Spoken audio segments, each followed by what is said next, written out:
Naku, Luka Doncic official ng suot ang jersey uniform ng Los Angeles Lakers. Pero bago yan, grabe, ang Dallas Mavericks tinalo lang naman nila ang Boston Celtics kahit wala na sa kanila itong si Luka Doncic. Wala pa nga rin sa kanilang kupunan ang bagong player ng Lakers na si Anthony Davis. Pero kahit na ganun ay wala naman yang problema sa Dallas. Lalo at itong si Klay Thompson ay pinangunahan ng kanilang kupunan matapos itong gumawa ng 25 points na may 3 kasamang 3-pointers. At Kyrie Irving na may 19 points at ang former Lakers na si Max Christie na may 15 points at 6 rebounds. Halos lahat kasi sa Dallas ay nag-step up para talunin ang Boston. Hindi rin kasi maganda ang naging shooting ni Jason Tatum. Nagumawa nga lang ito kanina ng 17 points na may 5 out of 12 shooting sa field. Sila Jaylen Brown nga lang kanina ang bumubuhat sa Boston na meron nga itong 25 points at Peyton Pritchard na merong 21 points. Kaya dahil sa performance ng Dallas Mavericks players kanina ay napapangiti na lang si Davis sa bench. Partido mga idol, wala pa ang Twin Tower ng Dallas Mavericks na sila Anthony Davis at Derek Lively. Sa huli ay nakuha ng Dallas ang panalo sa score na 127-120. Kaya dahil dito ay nasa pang-8 pwesto na sila sa standing sa West na may record na 27 wins and 25 losses. Samantalang Lakers dinomina naman ang Golden State Warriors. Partida dahil wala pa sa kanilang lineup itong sila Mark Williams at Luka Doncic.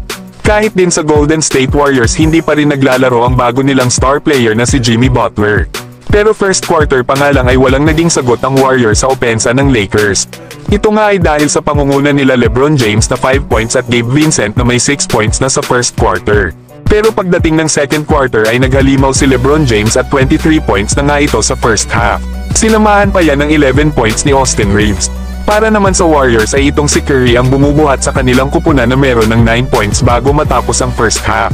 Kaya naman natapos ang first half sa score na 69-49. Pero pagdating ng third quarter ay biglang nakahabol ang Warriors, nagpaulan nga sila dito ng mga 3-pointers. Kaya naman ay 18 points na si Curry sa quarter na ito. Pero buti na lang ay andyan pa rin sila LeBron na may 34 points na sa third quarter at 12 points naman para kay Gabe Vincent. Kaya natapos ang third quarter na 10-point lead na lang ang hinahabol ng Warriors 79-89. Pero dito sa fourth quarter ay kamuntikan pang makahabol ang Warriors. Todo kayod na nga rin si Stephen Curry at Moses Moody pero sa huli ay nakuha pa rin ng Lakers ang panalo sa score na 112-120. Pinangunahan nga ni LeBron ang Lakers sa kanyang double-double 42.7 rebounds at 8 assists. Austin Reeves na may 23 points at Gabe Vincent na may 15 points. Para naman sa Warriors ay meron namang 37 points at 7 rebounds si Curry. Kanina nga rin mga idol ay official ng sinuot ni Luka Doncic ang kanyang Lakers uniform. At ipinakilala na nga rin sa unang pagkakataon nitong si Luka Doncic sa mga Lakers fans. Kaya panigurado na baka sa mga susunod na games ay maglaro na ito kasama ni Mark Williams. Pero kayo mga idol, ano ang masasabi nyo dito?